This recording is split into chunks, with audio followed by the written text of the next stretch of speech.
하나님 말씀 보도록 하겠습니다. 로마서 5장 8절로 11절 말씀. 로마서 5장 8절로 11절 말씀 우리 같이 한 목소리로 읽도록 하겠습니다. 시작.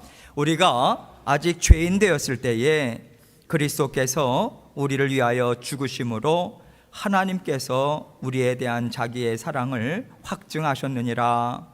그러면 이제 우리가 그의 피로 말미암아 의롭다 하심을 받았으니 더욱 그로 말미암아 진노하심에서 구원을 받을 것이니 곧 우리가 원수 되었을 때에 그의 아들의 죽으심으로 말미암아 하나님과 화목하게 되었은즉 화목하게 된 자로서는 더욱 그의 살아나심으로 말미암아 구원을 받을 것이니라.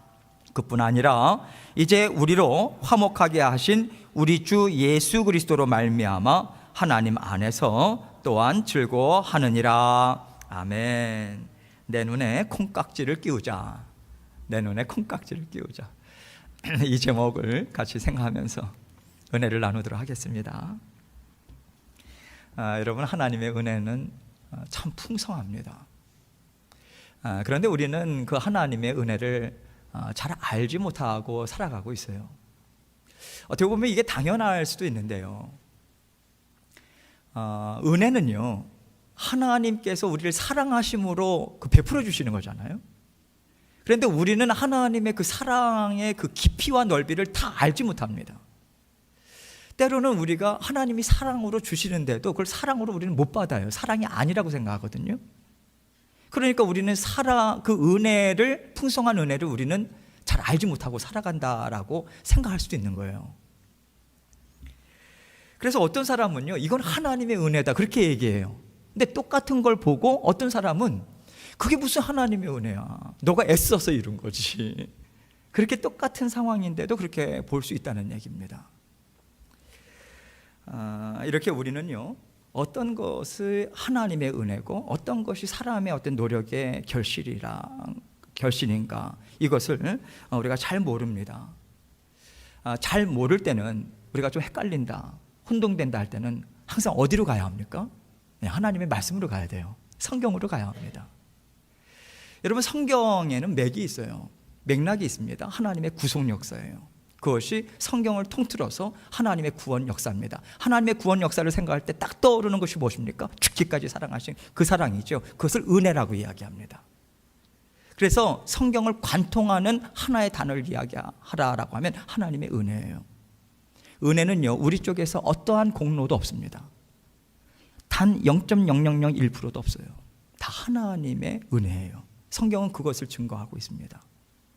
그래서 모든 것들이, 삶에 있어서 우리에게 다가오는 모든 것들이 은혜예요. 여러분, 이것을 우리가 받아들이고 인정하도록 발버둥 쳐야 돼요. 발버둥 쳐야 돼요. 왜냐하면 우리 육신의 본성은 그걸 하나님의 은혜라고 생각을 못하기 때문에 그렇습니다. 근데 그거 은혜 맞아요, 여러분.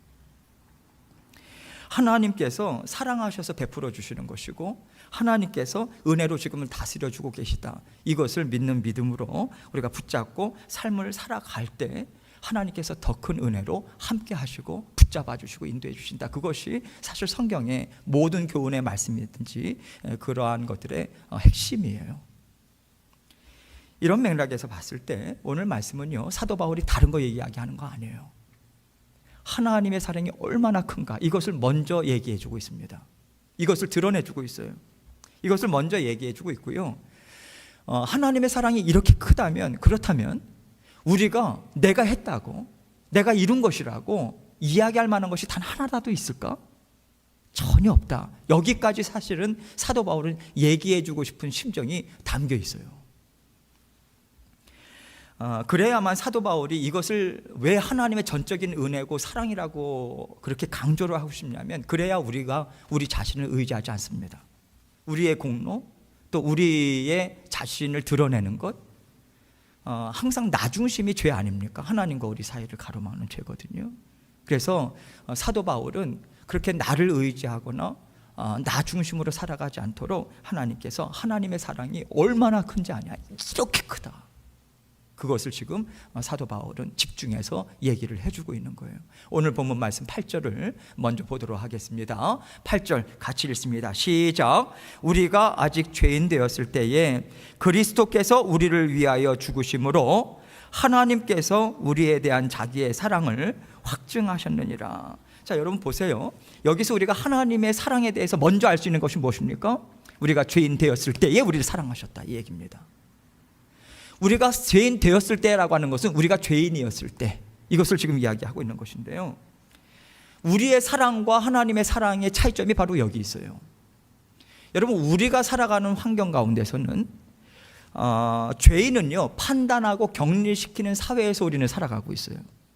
그래서 죄가 분명하게 판명이 될 경우에는 그 사람을 격리시킵니다. 감옥에 가두어 둔다든지, 아니면 이 사람은 이러한 죄를 지었으니까 너네들이 조심하라고 항상 꼬리표를 달아줘요. 그렇죠. 그런데 여러분, 하나님은요, 우리가 회복 불가능한 죄를 지었다고 해서 외면하지 않으세요. 하나님 우리 배척하지 않으십니다. 하나님께서는 오히려 그러했던 우리에게 같이 살자고 오신 분이에요.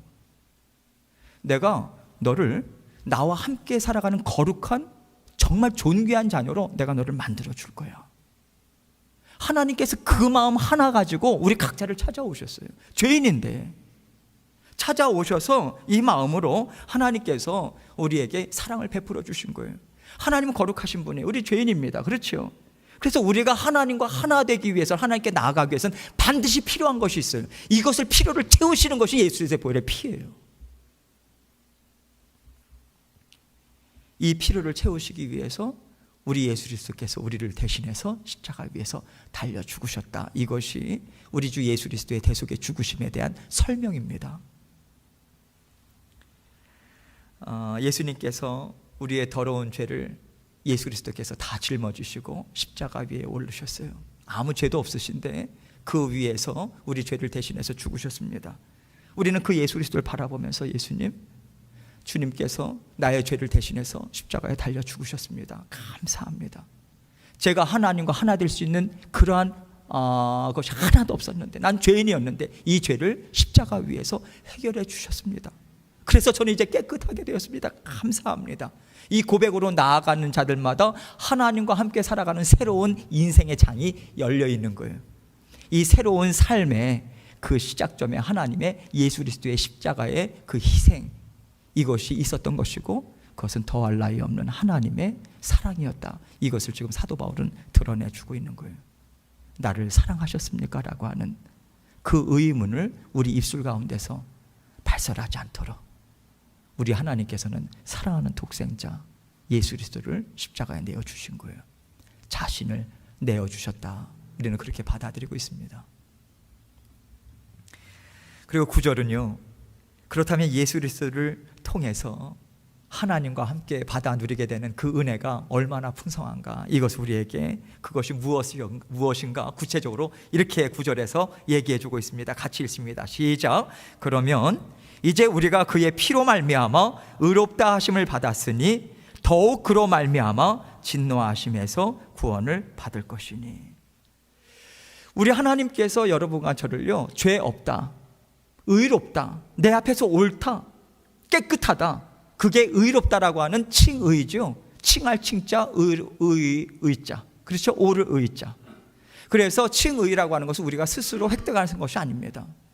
하나님께서 우리를 칭의, 의롭다라고 칭해 주셨다는 거예요. 단 한 가지 조건입니다. 다른 거 없어요. 예수 그리스도를 보혈을, 예수 그리스도의 피를 통해서 보시는 거예요. 주리의 죄를 이미 예수님께서 해결해 주셨기 때문에 예수 그리스도의 보혈의 피를 통해서 우리를 보시니 우리에겐 죄가 남아있지 않은 거예요. 그래서 우리를 의롭다라고 칭해 주셨다는 얘기입니다. 내 자녀 삼아 주셨다는 얘기죠. 그래서 하나님께서 우리를 보실 때는요, 진노를 바라실 이유를 단 한 가지도 발견할 수가 없다. 여기에 칭의에 담겨진 그 깊은 하나님의 사랑입니다. 하나님께서 우리를 진노하지 않으세요. 오히려 하나님께서는 예수 그리스도를 보혈을 보시고요, 그 피를 통해서 우리를 불쌍히 여겨주세요. 그리고 사랑해 주세요. 참으로 귀하다고, 너무도 예쁘다고, 나한테 잘했다고. 우리가 자녀를 볼 때요, 정말 이뻐 죽겠다 그러죠. 이뻐 죽겠다. 우리가 그렇게 이야기합니다. 하나님이 우리 보실 때 그렇게 보신다는 거예요. 여러분, 이 말씀 하나하나가 우리에게 왜 이렇게 중요하냐면 우리의 생명이기 때문에 그래요. 여러분, 우리가 살면서 하나님 앞에 내가 정말 사랑을 받는 존재일까? 이 의심이 악한 사탄은 계속해서 줍니다. 어떤 행위적인 부분에 있어서 자꾸만 우리를 끌어당기려고 하는 힘이 있어요. 그런데 우리는 무엇을 통해서 우리는 일어설 수 있는 힘이 있냐면, 그래도 하나님이 나를 사랑하셔. 그래도 나를 하나님께서 품어주셔. 그거 붙잡고 우리는 일어설 수 있는 거예요. 우리 스스로의 힘으로 일어설 수 있는 건 아니거든요. 그래서 언제나 하나님께서 우리를 어여삐 보신다, 불쌍히 보신다. 그것은 무한대다.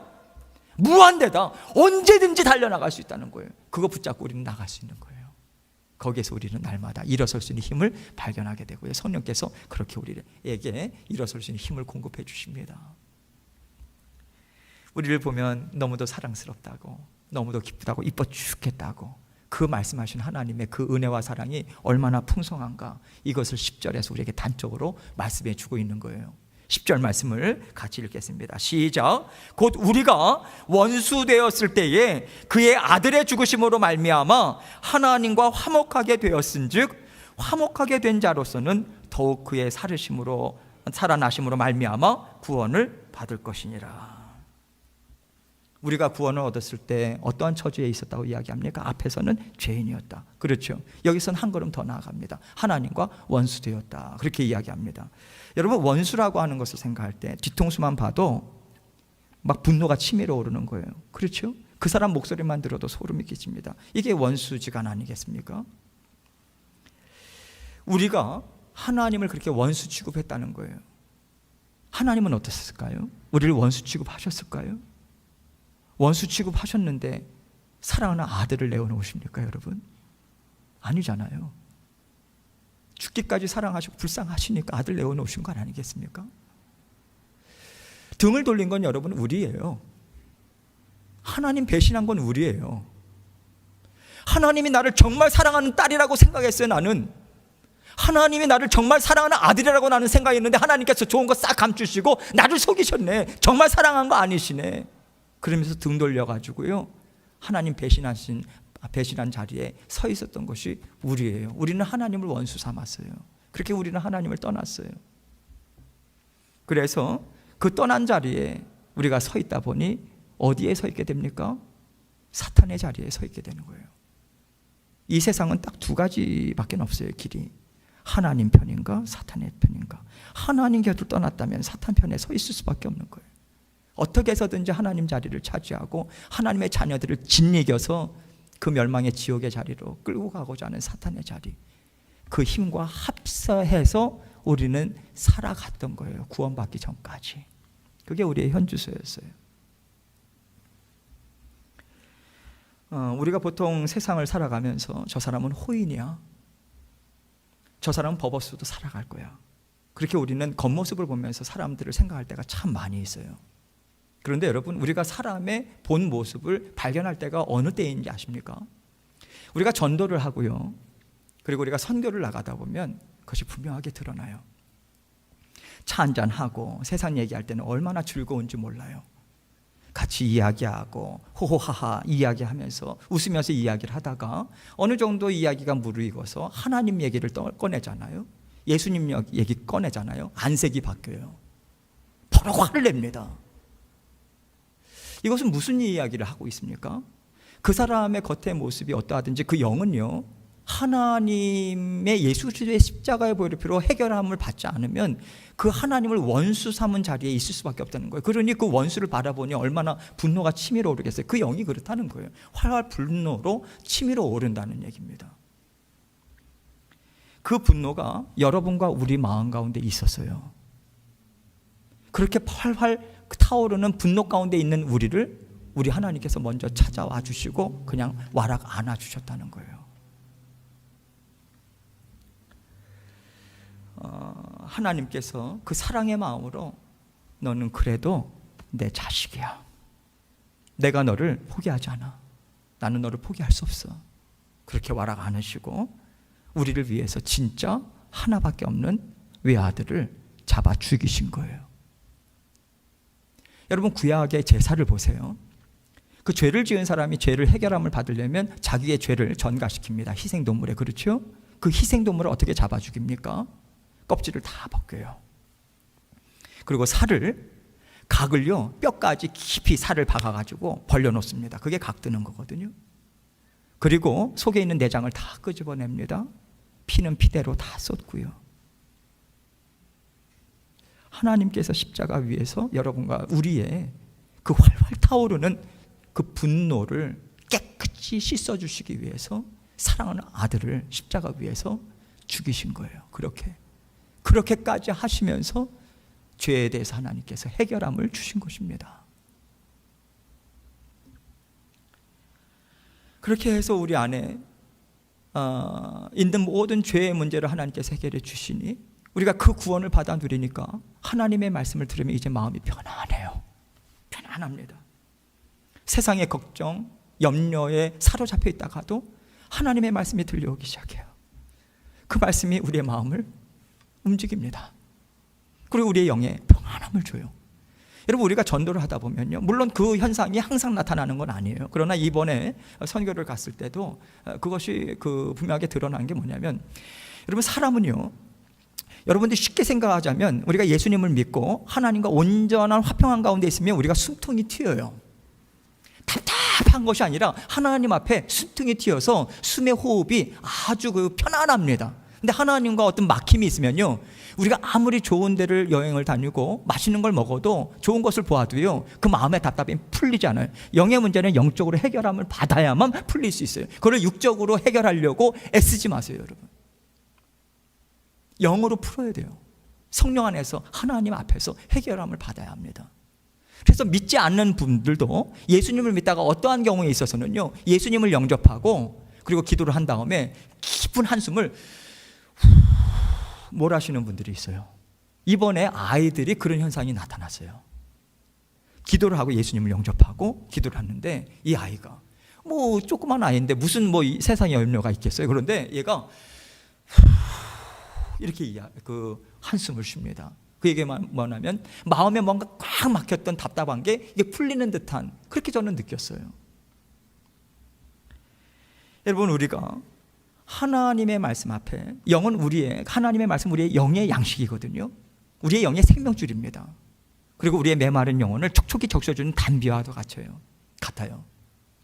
그래서 하나님의 말씀을 들을 때 우리가 참 평안을 느낍니다. 우리의 만족함이 우리의 영은 받아 누릴 수 있어요.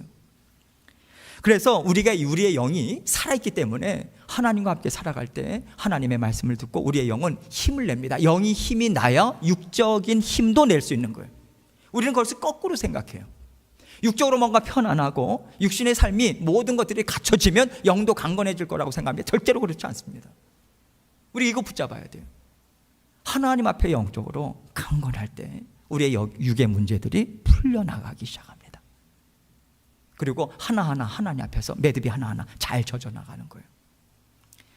이렇게 우리가 영적으로 살아서 하나님 앞에 힘있게 활력 있게 살아가다 보면요, 우리 삶 가운데 즐거움이 있게 됩니다. 구원의 삶 가운데. 그것을 지금 11절은 뭐라고 이야기하고 있습니까? 11절 우리 함께 같이 읽습니다. 시작. 그뿐 아니라 이제 우리로 화목하게 하신 우리 주 예수 그리스도로 말미암아 하나님 안에서 또한 즐거워하느니라. 이렇게 이야기해요. 하나님과 화목하게 하신 단 한 가지 조건은 예수 그리스도의 대속의 죽으심이에요. 우리는 그것을 믿고 하나님과 화목하게 되었어요. 그 가운데 우리는 누리는 즐거움이 있다라고 하는 것입니다. 이 즐거움을 평안이라고 생각을 해서도 될 것 같아요. 물론 우리가 삶을 살아가면서 즐거운 일 있죠. 뭔가 기대가 되고 설레고. 그러나 그러한 것을 항상 오는 건 아니에요.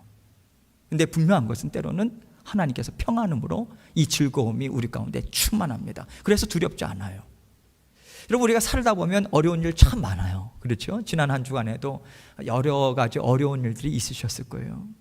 저도 있었고요. 그런 어려운 상황 가운데 우리가 맞닥뜨릴 때요, 우리 마음 가운데 하나님이 주시는 즐거움이 무엇으로 자리를 잡냐면 평안함으로 자리를 잡습니다. 그래서 우리가 뭔가 대책은 없어요. 근데 다른 사람이 볼 땐 대책이 있는 것 같아요. 뭔가 믿는 구석이 있는 것 같아요. 아니, 마음이 평안하거든요. 표정에서부터 그게 나오지 않습니까? 평안한 거예요. 뭔가 믿는 구석이 있는 것 같아요. 그런 거 있잖아요. 제가 예전에도 직장 생활할 때, 면접 볼 때 저는 하나님 앞에서 면접 본다고 생각했어요. 그러니까요, 하나님이 나 사랑하시잖아요. 그러니까 하나님께서 도와주지 않으시겠어요? 그 사람 면접관 앞에서 나는 면접하는 게 아니에요. 하나님 앞에서. 그래서 하나님 앞에서 면접을 한다 하니까 마음이 그렇게 편안한 거예요. 그러니까 어떤 분이 그러시더라고요. 나중에 다 제가 입사하고 나서 어떤 한 분이 저한테 오더니, 신태균 씨, 그날 뭐가 그렇게 좋았어요? 그러더라고. 마음이 이렇게 편안한 거예요. 뭔가 믿는 구석이 있는 거죠. 저에게 믿는 구석이 있었어요. 우리 하나님이죠. 우리 모두에게 믿는 구석이 있는 거예요. 어떤 상황이든지. 할렐루야. 믿는 구석이 있습니다. 하나님이 죽기까지 사랑하시는데 포기하시겠습니까? 손 놓고 계시겠습니까? 전능하신 하나님이? 절대 그렇지 않으세요. 그래서 우리가 맛보는 평안함이 있고요, 그 가운데 하나님께서 더해 주시는 기쁨이 있어요. 뭐냐면 기대감이에요. 기대감. 하나님 무슨 일을 하실까? 우리 김영주 집사님 기도하셨잖아요. 뭔가 어려운 상황 가운데 하나님께서 일하실까, 그런 생각이 있었는데 하나님께서 응답도 주시고 또 기대감도 주시고 그렇습니다. 예, 우리는요, 기대감을 가지면 그 100% 꽉 차 있는 것 같고 평생 갔으면 참 좋겠는데요, 그게 안 돼요. 그게 안 됩니다. 50%, 10%, 1%로 떨어지는 게 뭐 순식간이에요. 그렇죠? 근데 하나님께서 평안함도 주시고요, 그렇게 기대감을 주십니다. 하나님께서 우리 인생을 통해서 이루실 하나님의 뜻이 있어요. 하나님 앞에서는 다 손주 손녀라고 그랬잖아요. 여러분, 우리 인생은 언제나 하나님 앞에서 젊어요. 하나님께서 그렇게 보신다는 거예요. 언제든지 사용할 수 있는 하나님의 종으로서요. 80세 모세, 갈렙 85세, 저 땅을 나에게 달라고 쳐서 무찌르잖아요. 예수 그리스도로 말미암아 하나님 안에서 즐거워한다. 다른 게 없습니다. 여러분, 어떤 일이든 어려움이든 십자가 보혈 안에서 해답을 찾는 거예요. 십자가 보혈이 가득 담긴 그 자체가 무엇입니까? 하나님 말씀이에요. 어떤 분이 그러셨잖아요. 구약의 어떤 성경을 찌르더라도, 신약의 어떤 성경을 찌르더라도 십자가의 보혈이 칼칼 쏟아져 나올 거라고. 맞습니다. 하나님의 십자가의 보혈, 그 보혈이 뭡니까? 뭡니까?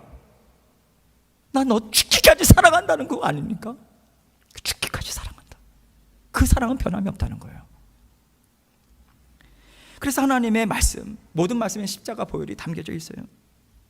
그 십자가의 보혈이 있다고 하는 것 기억하고 그 말씀 가지고 살라고 하는 것이 하나님의 말씀에 가장 중요한, 우리에게 주시는, 언제나 변함없이 들려주시는 그 메시지 아닙니까? 날마다 우리가 매일 성경을 가지고 지난 한 주간에도 계속해서 말씀을 증거했어요.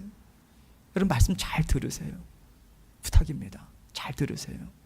하나님께서 저로 하여금 깨닫게 해주시고 주의 몸된 교회 성도님들의 삶이 어떻게 하면 하나님 앞에서 온전하게 살아갈 수 있을까? 정말 하나님 앞에서 주시는 마음으로 하나님의 말씀을 계속해서 전하고 있어요. 들으세요. 들으시고 그리고 하나님의 말씀을 곱씹으시고 힘을 얻으세요. 하나님께서 주시는 말씀, 그 말씀과 더불어서 동행하는 삶을 하나님께서 우리에게 주셨습니다.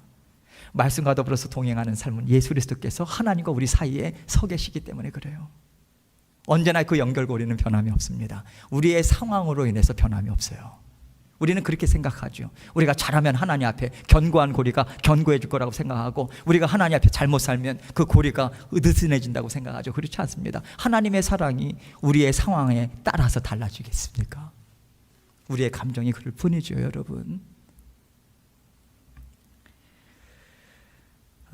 우리가 언제나 예수 그리스도의 십자가 보혈이 내 가운데 흐르고 있다, 이거 붙잡고 살아갈 때 여러 가지 우리에게 유익이 있겠지만 딱 두 가지를 말씀을 드리고 싶어요. 첫 번째 뭐냐면요, 그것으로 인해서 우리가 절망하지 않게 돼요. 내 연약함과 부족함으로 인해서 낙심의 자리에 우린 주저앉지 않게 돼요. 항상 우리는 우리 자신의 연약함을 보지 않습니까? 부족함을 보지 않습니까? 어느 때에 드러납니까? 내가 왜 이 말을 했을까? 내가 왜 또 화를 냈을까? 저 사람은 아파서 얘기하는데 왜 나는 동일한 그 안타까움으로 받지 못했을까? 얼마나 우리가 자괴감이 들고 나는 안 돼. 지난 한 주에도 제가 살면서 난 안 돼. 그렇게 제가 고백했어요. 하나님 앞에. 하는 저란 인간은 안 되는 것 같아요. 어떡합니까? 그 고백 드렸어요. 하나님 앞에. 여러분, 우리가 낙심의 자리에 앉아 있지 않게 하는 그 힘은 어디서 나오냐면 그 보혈의 은혜가 우리에게 지금 계속해서 쏟아져 들어온다는 거예요. 예수님이 우리를 위해서 죽으셨잖아요. 그렇죠? 우리가 자격이 돼서요?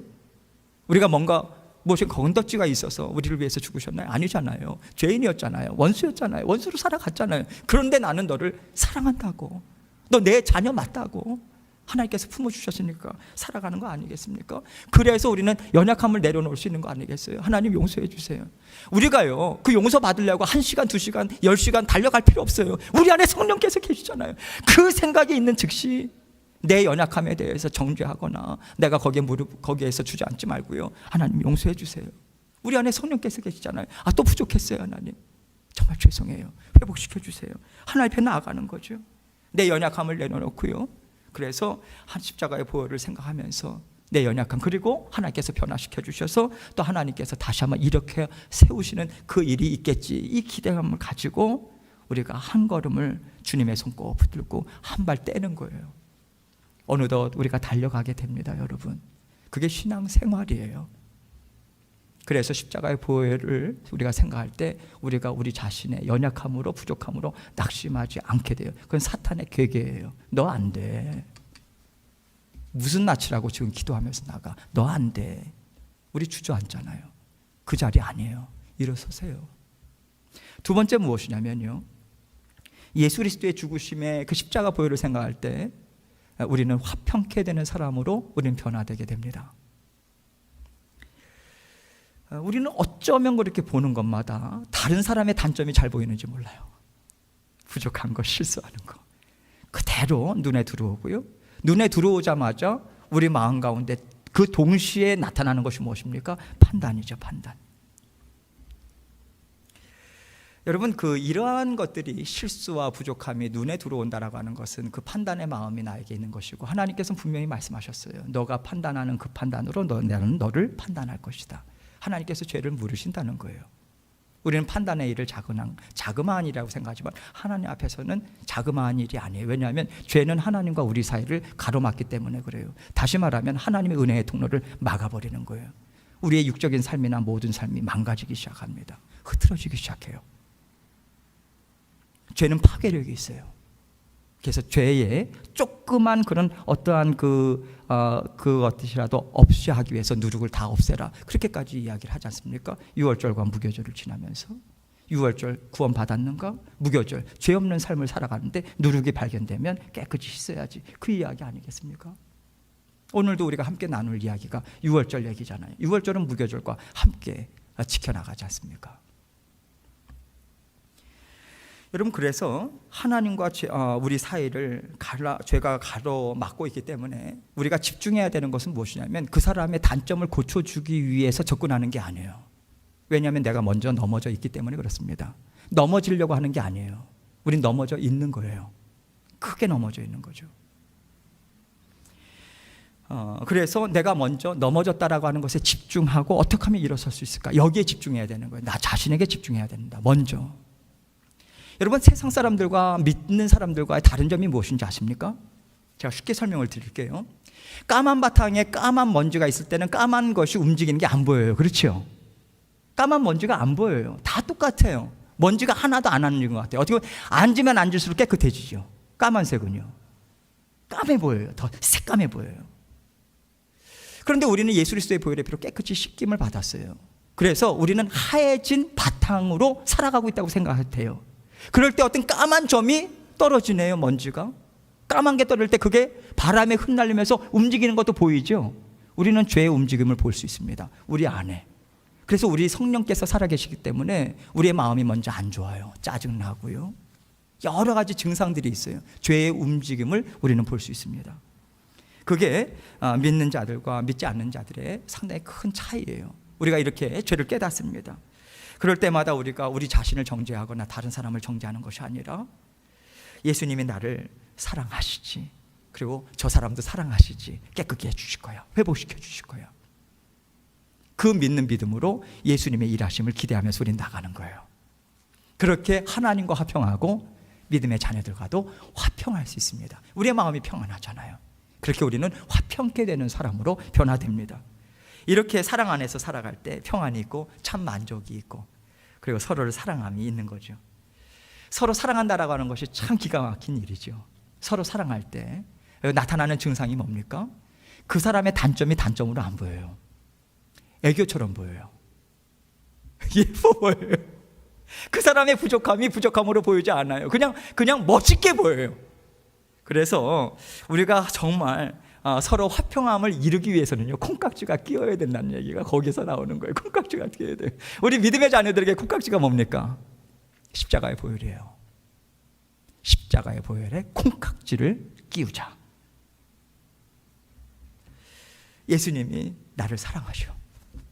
나 언제나 하나님 앞에 일어설 수 있어. 그리고 하나님이 당신도 사랑하세요. 당신 정말 사랑하세요. 이 마음이요. 나를 사랑하는 만큼 하나님이 저 사람 사랑하시겠죠. 그렇죠? 나의 죄를 해결해 주시는 만큼 저 사람도 해결해 주시겠죠. 기다려 주시는 만큼 저 사람도 기다려 주시겠죠. 그렇죠? 우리가 십자가의 보혈을 통해서 나도 보고 상대방도 봐야 하나님께서 너가 정말 내 아들 예수 그리스도의 보혈의 피를 의지하면서 살아가고 있구나, 그 칭찬이 우리에게 있을 수 있는 거예요. 하나님 인정해 주십니다. 그런데 우리가 자꾸만 콩깍지를 우리 스스로 벗어버려요. 벗어버리는 순간 단점만 보여요. 판단만 생깁니다. 하나님께서 무슨 말씀하시겠습니까? 너의 눈에 들보를 내가 젖혀 주었는데, 용서해 주었는데, 들보처럼 큰 죄를 용서해 주었는데 너는 그 사람에게 있는 작은 티끌 단점 고쳐주겠다고, 빼내주겠다고 그렇게 그 단점에 집중하면서 달려드냐? 태균아, 하나님의 책망의 말씀이 있으실 수밖에 없는 거죠. 안타까운 책망의 말씀이에요. 하나님을 사랑하고요, 말씀에 순종하는 삶의 비결은 다른 게 아닙니다. 예수 그리스도의 십자가 보혈의 콩깍지를 우리는 끼워야 돼요. 놓쳐서는 안 됩니다. 십자가의 보혈로 내 눈을 덮는 거예요. 십자가의 보혈로 내 귀를 덮는 거예요. 십자가의 보혈로 내 입을 덮는 거예요. 언제나 좋게 보려고 우리가 애를 써야 돼요. 좋은 모습 보면서 보려고 우리는 애를 써야 돼요. 하나님이 족하다, 괜찮다 하시는데 제가 어떻게 저 사람을 보면서 족하다, 괜찮다 하지 않을 수 있겠습니까? 주님, 제 마음 다스려 주세요. 그것이 십자가의 보혈의 피로 물들어진 그런 심령입니다. 콩깍지를 분명하게 끼운 거죠. 하나님께서 이 구원의 삶으로 기뻐하고 즐거워하라고 말씀해 주시는 거예요. 하나님께서 그 기쁨의 자리에 활짝 열어놓으셨다고 오늘 말씀을 통해서 여러분과 저에게, 우리에게 말씀해 주고 계십니다. 예수 그리스도의 죽으시기까지 사랑하시는 그 확증함이 여러분과 저희에게 있잖아요. 성령 하나님과 동행하는 삶. 그래서 하나님께서 이 구원의 삶 받아 누리라고 하는데, 동시에 하나님께서 이 구원의 삶이 활짝 열렸는데 지난 한 주 그렇게 살았냐? 하나님께서 이것을 우리에게 물으신다고 생각해요. 저에게 이 깨달음을 하나님께서 계속해서 주셨어요. 그래서 오늘 여러분과 이 말씀을 같이 나누고 싶었어요. 저를 봐주실 때 십자가의 보혈의 피를 통해서 봐주세요. 저도 콩깍지 벗어지지 않게 기도 열심히 하겠습니다. 그렇게 우리가 서로 사랑으로 하나 될 때 하나님께서 우리를 통해서 더욱더 아름다운 믿음의 공동체, 당신을 보니 하나님 살아계시는 것이 맞네요. 우리 서로를 보면서 아름다운 하나님의 화목의 공동체에 이루어 나갈 때 하나님께서 우리를 통해서 기쁨으로 다 받으셨다고 하나님의 살아계심과 능력 보여주십니다. 하나님께서 그 길로 힘있게 이끌어 가신다라고 해서 믿고 믿음의 그 십자가 보혈의 콩깍지 늘 끼시고, 오늘도 우리가 함께 생활하면서 콩깍지 끼우셨죠? 우리가 서로 물어보면서 하나님과 함께 힘있게 동행하시는 저와 여러분이 되시길 주님의 이름으로 축원합니다. 기도하겠습니다. 기도하실 때 하나님이 우리에게 말씀을 주셨어요. 여러분, 우리는요 어렵게 살아갈 필요가 없는 사람들입니다. 스스로 우리 심령 가운데 상처를 내면서 살아갈 필요가 없어요. 그래봐야 우리가 깊은 한숨밖에 나오지 않습니다. 하나님께서 너에게 활짝 열린 환한 길을 주었는데 그 길로 힘있게 달려나가자고 말씀해 주십니다. 이 시간에 우리가 돌아볼 거 돌아보고 말씀 붙잡고 하나님, 정말 우리가 십자가 보혈의 콩깍지 정말 분명하게 껴서 하나님과 함께 힘있게 즐거운 마음으로 기쁜 마음으로 살아가기 원합니다. 그 고백 하나님께 이 시간 같이 통성으로 기도하고 제가 기도하도록 하겠습니다. 기도하시겠습니다. 하나님 아버지 감사합니다. 우리 주님께서 우리를 사랑해 주십니다. 감사합니다. 우리 붙잡아 주셔서 감사합니다. 아버지 하나님께서 십자가 보혈의 피 우리를 위해서 흘려주셔서 감사합니다. 힘있게 받아들이겠습니다. 감사합니다. 아버지 하나님, 나 자신의 공로가 아니라 아버지 하나님 주시는 힘과 능력으로 공급받고 아버지 하나님과 함께 살아가는 저희들 될 수 있도록 도와주시옵소서. 아버지 하나님께서 온전히 함께해 주시고 도와주셔서 아버지 하나님의 더욱더 믿음의 자녀들 아버지 힘있게 달려나가는 저희들 될 수 있도록 은혜 베풀어 주시고 보혈의 피로 깨끗이 씻김받아서 십자가의 콩깍지 힘있게 받아 누리고 아버지 전진해 나가는 저희들 될 수 있도록 도와주옵소서. 모든 것을 감사드리며 예수 그리스도의 귀하신 이름으로 기도합니다. 아멘. 하나님 아버지 감사합니다. 참 부족한데 하나님께서 우리 모두를 사랑해 주셔서 이렇게 십자가 보혈의 콩깍지 끼워서 나도 하나님이 사랑하시고 너도 하나님 사랑하신다고 이렇게 품고 계속해서 기다려주고 품어주고 계속해서 함께 어깨동무하고 걸어갈 수 있도록 믿음의 공동체 붙여주셔서 정말 감사합니다. 아버지 하나님, 각자의 삶에 아버지 하나님께서 힘과 능력 공급해 주셔서 오늘 주신 말씀 굳건하게 붙잡고 힘있게 전진해 나가는 저희 모두가 될 수 있도록 은혜 베풀어 주옵소서. 예수 그리스도의 귀하신 이름으로 기도합니다. 아멘.